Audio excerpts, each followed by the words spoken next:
Bismillahirrahmanirrahim. Assalamu alaikum. Today we are studying different types of matrix.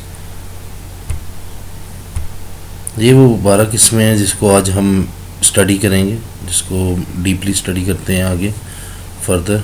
Next है जी, सबसे पहले raw matric है. Raw matric में क्या होता है कि कोई भी सिंगल रॉ जो है ना, रॉ अपने नाम से जाहिर है, रो जो है जिसमें सिर्फ ओनली वन रो और कॉलम जितने मर्जी हो, मतलब रो जो है वो इक्वल टू वन हो और जो कॉलम हैं वो हमारे इन्फिनिटी हो सकते हैं, जितने मर्जी हो. इसकी एग्जांपल लेते हैं, जैसे कि कोई भी है मैट्रिक्स ए है, उसको हम ऐसे लिख सकते हैं 1 7 3. तो इसमें क्या है, रो तो हमारी 1 नहीं है, कॉलम हमारे ज़्यादा हैं, 1 C2 C2 C3 कॉलम ज़्यादा हैं हमारे, लेकिन रो एक ही है. तो जब एक सिंगल रो होगी तो उसको हम क्या बोलेंगे, उसको हम बोलेंगे रो मैट्रिक्स. ठीक है. अब एक और इसकी मिसाल लेते हैं, जैसे बी है. अब हम इसे इस तरह भी लिख सकते हैं 7 6 5 8 9 2. लेकिन इसमें भी क्या है, सिर्फ एक सिंगल मैट्रिक सिंगल रो है, तो ये कौन सा मैट्रिक कहलाएगा, रो मैट्रिक. इसी तरह ही सेकंड में क्या होता है, कॉलम मैट्रिक में सिंगल कॉलम होता है, only one column. Okay, only one column. और रो जो हैं वो इन्फिनिटी हो सकती हैं, जितनी मर्जी हो, 1 2 3 4 5 इन्फिनिटी तक, जहाँ तक मर्जी जा सकती हैं. For example A is equal to 1 2 3 and so on, कुछ भी ऐसा हो सकता है. फिर हम एक और एग्जांपल लेते हैं बी. इसमें भी 1 7 6 2.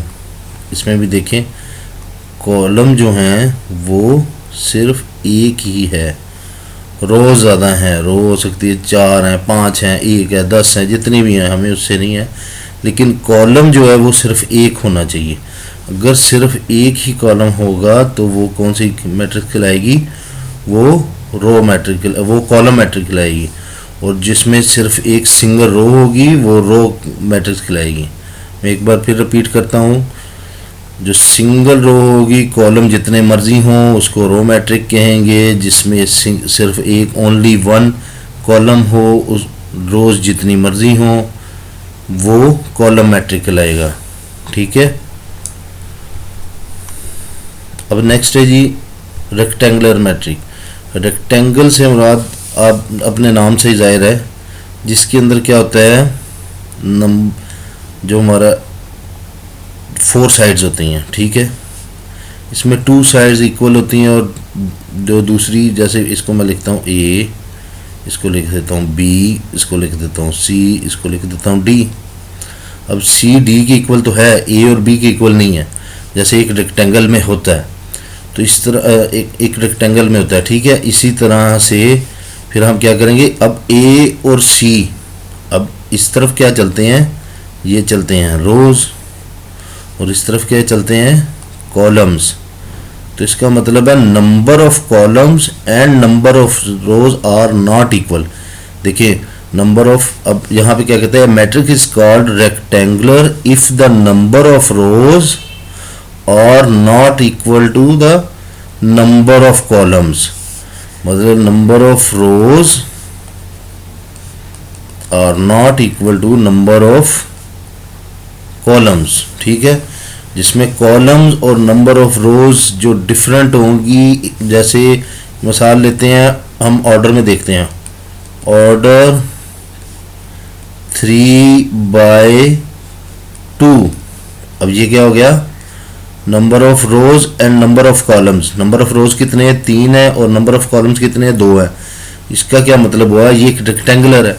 अब मैं लिख देता हूँ 2/3. तो इसमें भी क्या हुआ, इसमें भी यही हुआ कि नंबर ऑफ रोज और नंबर ऑफ कॉलम्स डिफरेंट है. अब इसी की हम एक मिसाल बना लेते हैं 3/2 की. अब 3/2 की बन जाती है, जैसे a इज इक्वल टू, अब ये 3 है, इसमें रोज कितनी होंगी, 3 होंगी, हम लिख देते हैं 1 2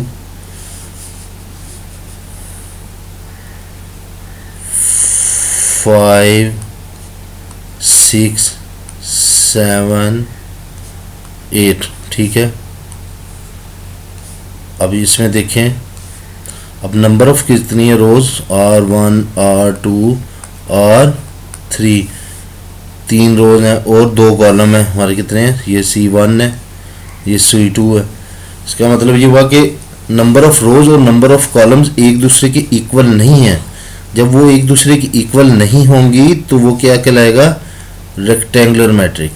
एक और छोटी सी मिसाल कोई भी ले लेते हैं, जैसे कि b इज इक्वल टू 1 5 7 9 3, हाँ लिखते हैं 3 4 8 5 6, ये के हमारे पास मैट्रिक है।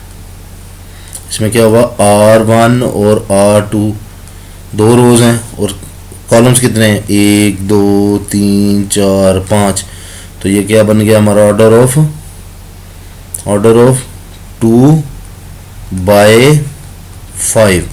अब इसमें देखिए नंबर ऑफ रोज और number of columns are not equal, 2 is not equal to 5, ठीक है। तो ये हमारा क्या बन गया, रेक्टेंगुलर मैट्रिक बन गया। नेक्स्ट है जी स्क्वायर मैट्रिक। अब स्क्वायर मैट्रिक भी आप जानते हो, स्क्वायर क्या चीज़ होती है, जिसके चारों साइड्स इक्वल होती हैं, ठीक है, जिसकी चारों साइड्स इक्वल होती हैं, A B C D, A equal to D भी है, एक मतलब डी साइड भी उसी के इक्वल है, A C साइड के भी इक्वल आ जाता है इसी में। जैसे एक स्क्वायर होता है। अब इसका क्या मतलब हुआ कि number of rows is equal to number of columns, number of rows equal to number of columns, ठीक है। इसकी अब एक एग्जांपल लेते हैं, जैसे y इज इक्वल टू 5 7 3। अब इसमें अब कॉलम देखें कितने, 1 2 3, ये 3 कॉलम है हमारा, सी लिख देता हूँ, चले C1 2 3। अब इसका मतलब है हमें अगर स्क्वायर बन रहा है तो इसके लिए हमें रोज भी 3 ही चाहिए। अभी कितनी है रो हमारे पास, सिर्फ एक ही है, तो हम 2 और रो बनाते हैं, 6 8 3 0 1 5। अब इसमें ये देखें, अब कितने हैं, R2 ये हो गया और ये R3 हो गया, मतलब 3 ही रोज हैं और 3 ही कॉलम हैं। तो इसका मतलब ये कितनी बनी, 3/3, number of rows equal to number of columns. तो ये क्या बन जाएगा, स्क्वायर मैट्रिक बन जाएगा। एक छोटी सी और मिसाल ले लेते हैं, जैसे b इज इक्वल टू 0 1 3 4। इसमें भी क्या हुआ, number of rows and number of columns equal हैं, तो वो क्या कहलाएगा, स्क्वायर मैट्रिक कहलाएगा। नेक्स्ट है जी नल और जीरो मैट्रिक। अब ये सारे के सारे मैट्रिक्स जो है ना, ये इनके जो नाम लिखे हुए हैं ना, इन्हीं के नाम के अंदर इसी का सारा राज है, सारी डिटेल इसी में है। अब नल और जीरो का क्या मतलब है, जो कोई भी चीज़ जीरो हो जाए, जैसे ये अब इसकी क्या लिखा है, a matrix is called a null और zero matrix if each of its entry is zero. जैसे a इज इक्वल टू 0, ठीक है, b इज इक्वल टू 0 0 0 0, इसकी सारी की सारी एंट्री 0 हैं। c is equal to 0 0, d is equal to 0 0 0 0 0 0, सारी की सारी 0 हैं, सारी की सारी एंट्रीज जो है इसमें नल है। तो ये क्या मैट्रिक्स कहलाएगा, ये नल मैट्रिक्स या जीरो मैट्रिक कहलाएगा। अब इससे आगे वाली चलते हैं नेगेटिव हुए मैट्रिक्स। अब ये इसके नाम में भी लिखा हुआ है नेगेटिव। नेगेटिव का क्या मतलब है कि कोई भी चीज़ है उसका नेगेटिव ले लें।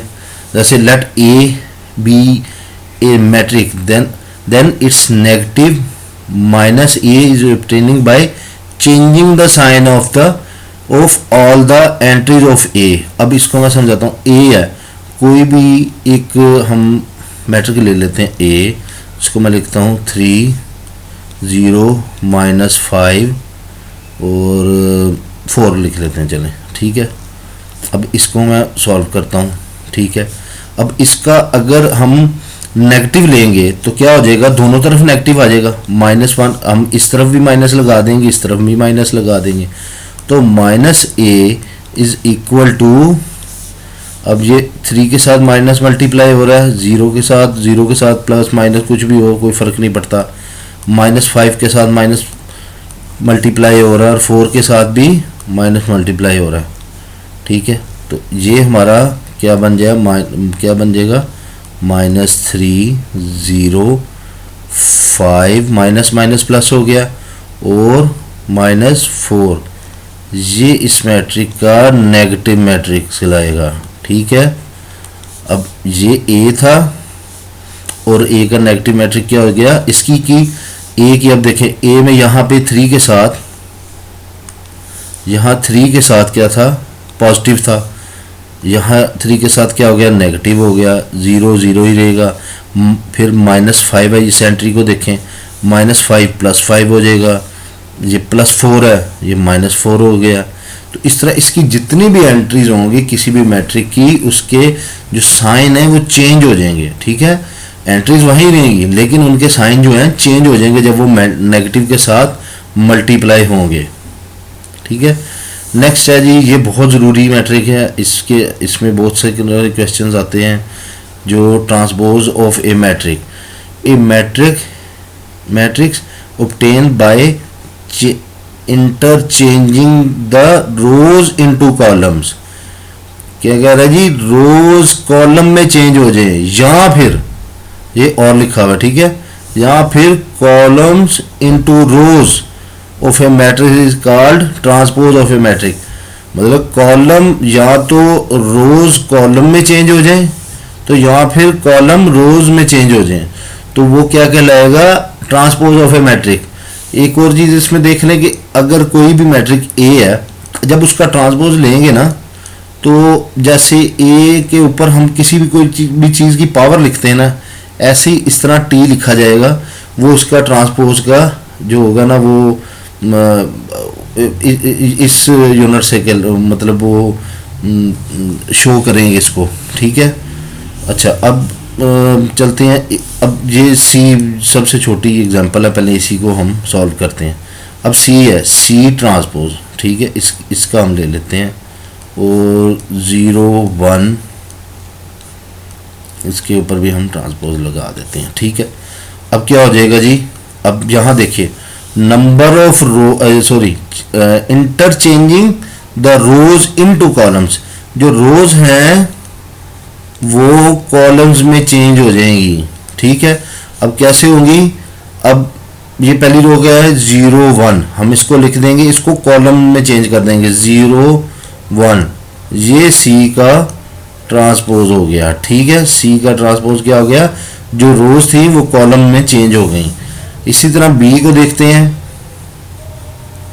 बी का ट्रांसपोज ले लेते हैं हम जी, चलें यहाँ पे लिख देते हैं इसे, ठीक है। अब बी का ट्रांसपोज क्या हो जाएगा, बी ट्रांसपोज क्या होगा, अब फर्स्ट रो क्या है जी 1 0 2, हम इसको कॉलम में लिख देंगे 1 0 2, और सेकंड रो कौन सी है 2 -1 3, इसको हम सेकंड कॉलम के अंदर लिख देंगे 2 -1 एंड 3, तो ये क्या बन गया, ये इसका ट्रांसपोज आ गया, ठीक है। जो कॉलम्स हैं, कॉलम जो हैं वो इंटरचेंज हो गए हैं, सॉरी रोज जो हैं वो इंटरचेंज हो गई हैं कॉलम्स के अंदर। इसी तरह कॉलम जो होते हैं वो चेंज हो जाते हैं किसके अंदर, रोज के अंदर। अब ए को देख चेक करते हैं, ए कैसे होगा, ए का ट्रांसपोज लेते हैं,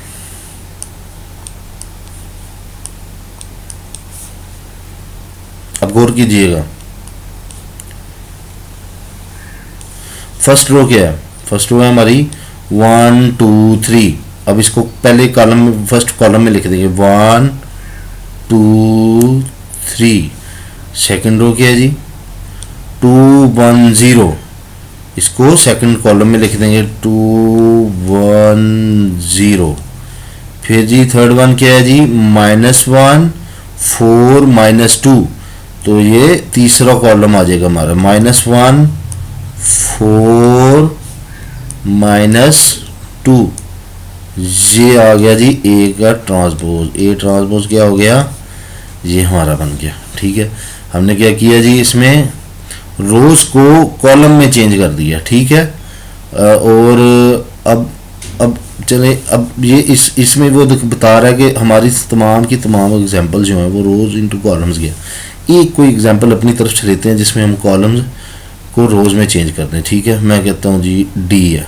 ठीक है, डी इज इक्वल टू 1 7 3 2 1 5।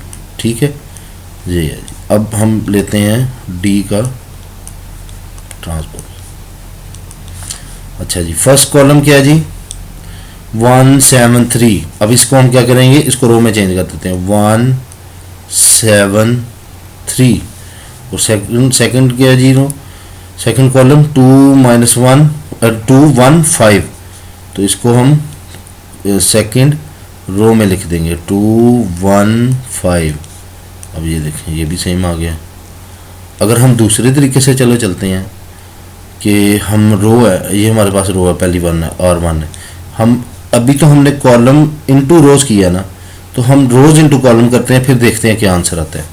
ठीक है, वो भी चेक करते हैं जी।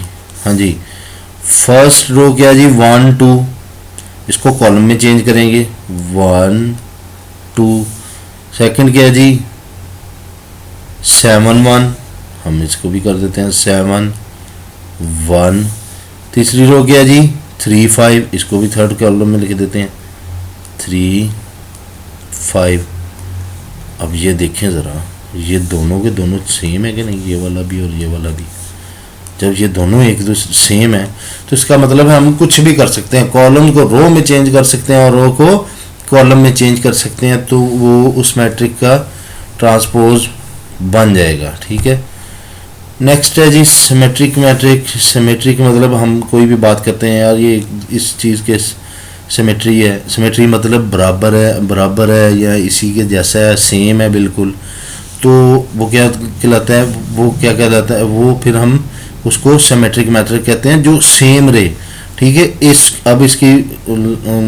अब इसको पढ़ते हैं a square matrix is symmetric if it is equal to its transpose.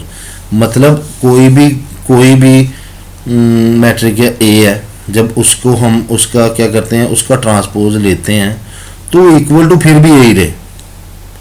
हम ट्रांसपोज लेते भी नहीं लेकिन वो फिर भी अपने सेम वैसे का वैसे ही रह जाए, तो फिर उसको क्या कहेंगे सिमेट्रिक मैट्रिक्स, मतलब सेम है उसी के जैसा ही है, चेंज नहीं हुआ, उसमें कोई भी चेंजिंग नहीं हुई, कोई साइन की चेंजिंग नहीं हुई, कोई भी एंट्री की चेंजिंग नहीं हुई, वो बिल्कुल सेम रहा। अब यहाँ पे एक एग्जांपल ले लेते हैं जी, एम में इसका ट्रांसपोज लेते हैं। ठीक है, वो अब फर्स्ट रो क्या है जी 1 2 3, इसको हम फर्स्ट कॉलम में लिख देते हैं 1 2 3।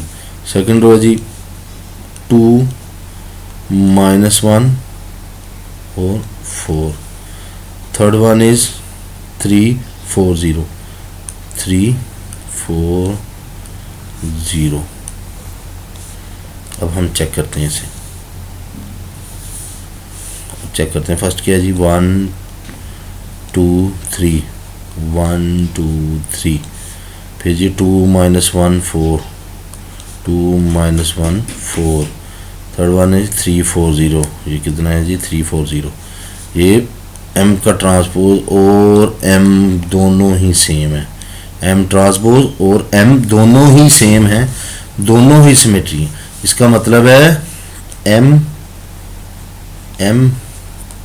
इज ए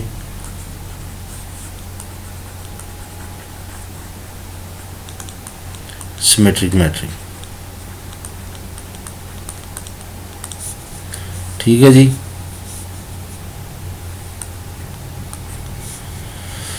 देखिए M is equal to M transpose, ठीक है। अब सेकंड वन हम देखते हैं, इसका लेते हैं, इसका ट्रांसपोज लेते हैं तो क्या आता है जी। 2 1 3 इसको फर्स्ट कॉलम में लिखते हैं 2 1 3। सेकंड है जी -1 2 2 -1 2 2 3 1 3 3 1 3। ले जी अब इसको चेक करते हैं कि ये इसके इक्वल है कि नहीं। अब फर्स्ट रो देखते हैं 2 1 3 2 -1 3, ये तो इक्वल नहीं है जी। यहाँ पे डिफरेंस आ गया -1 2 2, यहाँ पे भी नहीं है, 2 आया लेकिन ये भी नहीं है। इसका मतलब ये हुआ A is not equal to A transpose, तो फिर A is not A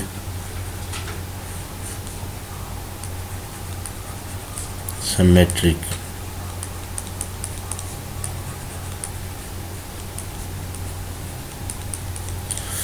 matrix, ठीक है जी। अभी इसकी समझ आ गई आपको, उम्मीद है इसमें भी कोई प्रॉब्लम नहीं बनेगी इंशाल्लाह। अब नेक्स्ट चलते हैं जी, स्क्यू सिमेट्रिक मैट्रिक।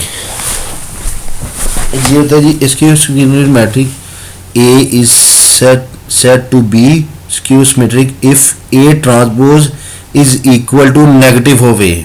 मतलब कोई भी मैट्रिक लेते हैं, उसका ट्रांसपोज लेते हैं तो क्या होता है जी, उसका नेगेटिव बन जाता है। अब नेगेटिव कैसे, हमने देखा था नेगेटिव कैसे बनता है कि तमाम की तमाम एंट्रीज तो अपनी जगह पे रहती हैं, लेकिन एंट्रीज के साथ जो साइन होते हैं वो चेंज हो जाते हैं।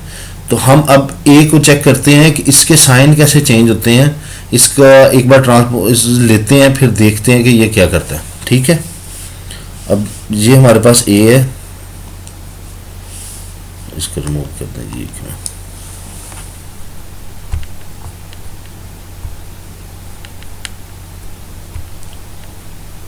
चले जी, अच्छा अब ये हमारे पास ए है, ए का ट्रांसपोज लेते हैं,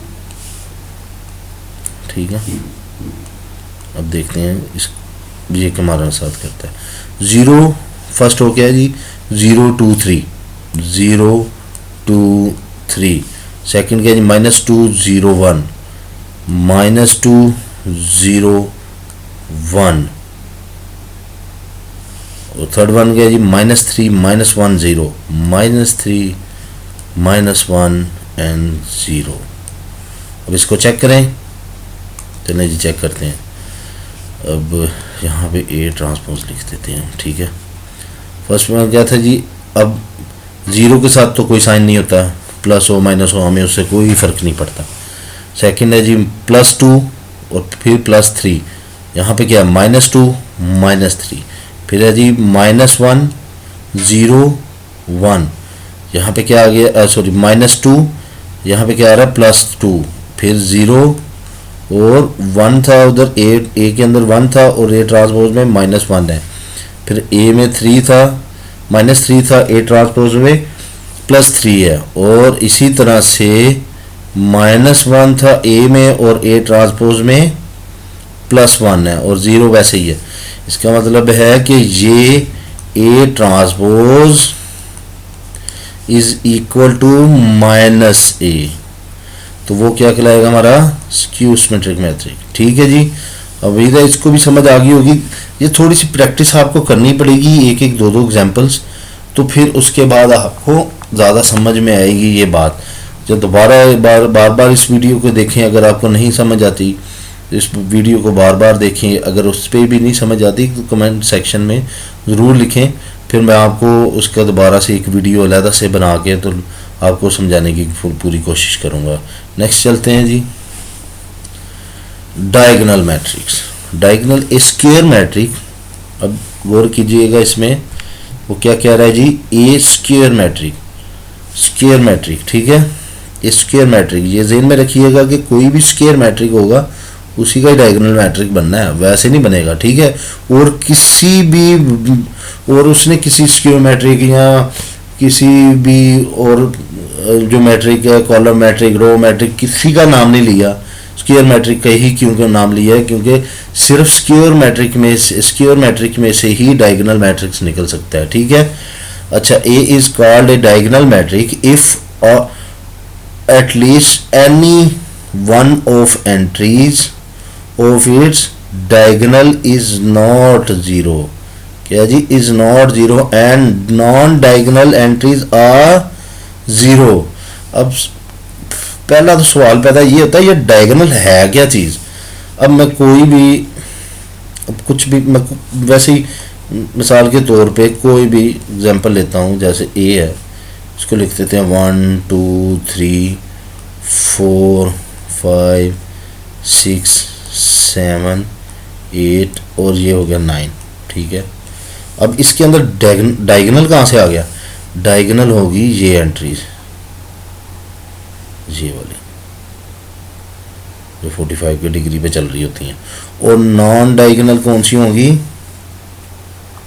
नॉन डायगोनल हो जाएंगी, नॉन डायगोनल होंगी ये वाली, जो ये एंट्रीज हैं। अब वो क्या कहता है, अब देखें स्क्वायर मैट्रिक क्या था, number of rows equal to number of columns, ठीक है। Number of rows and number of columns are equal होने चाहिए, तो फिर वो स्क्वायर मैट्रिक बन जाता है, ठीक है। अब ये देखें वो क्या कहता है, square matrix is called a diagonal matrix if at least any one of the entries of इस डायगोनल इज नॉट जीरो। अब हमारे पास ये क्या है जी, इज नॉट जीरो, अगर कोई भी एक एंट्री है जो ज़ीरो ना हो, बस इसमें देखें सारी की सारी ज़ीरो नहीं है, कोई बात नहीं, लेकिन कोई तीनों में से कोई एक, बेशक अब यहाँ पे एक मैं आपको समझाता हूँ फिर एक थोड़ी सी चीज़। अब डायगोनल में था ये 1, हम कहते हैं ये 0 था, ये भी 0 था और ये वाला 9 पड़ा हुआ था, तो फिर ये क्या है, ये क्या बन जाएगा, ये डायगोनल में कोई एक एंट्री तो है ना जो 0 नहीं है, ठीक है। वो यही समझा रहा है कि इन तीनों में से, ये जो है इन तीनों में से कोई एक एंट्री भी 0 नहीं होनी चाहिए, बस तीनों 0 ना हो, ठीक है। कोई एक एंट्री 0 ना हो, कोई भी उसमें वैल्यू हो लेकिन 0 ना हो, बाकी सारी की सारी हो जाए लेकिन कोई एक एंट्री भी कांस्टेंट हो, कोई ना कोई कांस्टेंट उसमें लगा होना चाहिए, ये तीनों ही 0 ना हो जाए। और फिर आगे वाली क्या बात करते हैं, वो कहता है जी and non diagonal entries are 0, non diagonal जितनी भी होंगी वो 0 ही होनी चाहिए, समझ रहे हैं बात। ये आ गई जी non diagonal entries are 0, diagonal में कोई एक भी एंट्री कांस्टेंट होनी चाहिए, बेशक सारी की सारी कांस्टेंट हो, बेशक कोई एक कांस्टेंट हो, लेकिन नॉन डायगोनल के अंदर उसमें तमाम की तमाम जो एंट्रीज हैं वो 0 होनी चाहिए, फिर वो डायगोनल मैट्रिक्स कहलाता है, ठीक है। अब इसकी आपको समझ आइए, एक और मिसाल ले लेते हैं, जैसे इसका बी लिख देते हैं, जैसे सी है। अब डायगोनल के अंदर मैं कहता हूँ 1 2 3, लेकिन इसकी नॉन डायगोनल जितनी भी हो एंट्रीज, वो फिर से बता रहा हूँ 0 0 0 0 0 0, ये फिर क्या कहलाएगा, ये हमारा कहलाएगा डायगोनल मैट्रिक, ठीक है। अब एक और छोटी सी मिसाल एक और ले लेते हैं, जैसे डी है, सर बी है, 1 0, जहाँ पे लिख देते हैं फिर 0 और ये 0, ये भी हमारा क्या है, कोई एक एंट्री तो है डायगोनल के अंदर जो 0 नहीं है, वो ये है, और नॉन डायगोनल के अंदर सारी 0 है, ठीक है। तो ये भी हमारा डायगोनल मैट्रिक कहलाएगा। ठीक है जी, समझ आ गई इस बात की। अब नेक्स्ट चलते हैं जी, scalar matrix. A scalar matrix क्या होता है जी? Scalar matrix a diagonal matrix. अब सुनिएगा, डायगोनल मैट्रिक के अंदर इसने आना है। अब तो डायगोनल मैट्रिक किसके अंदर था? वो था, किसके अंदर था जी? वो था स्केयर मैट्रिक के अंदर। डायगोनल मैट्रिक स्केयर मैट्रिक के अंदर था और स्केलर मैट्रिक डायगोनल के अंदर है। इसका मतलब है स्केलर जो है वो भी हमारा क्या होना चाहिए? स्केयर मैट्रिक होना चाहिए। ठीक है, डायगोनल मैट्रिक भी स्केयर होगा और स्केलर मैट्रिक भी स्केयर ही होना चाहिए। अच्छा जी, वो कहते हैं a diagonal matrix is called a scalar matrix if the diagonal entries are same and non zero. फिर सुने, a diagonal matrix is called a scalar matrix if all the diagonal entries are same and non zero.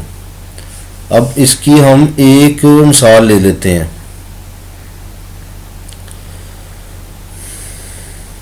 अब इसकी मिसाल ऐसे है, जैसे a is equal to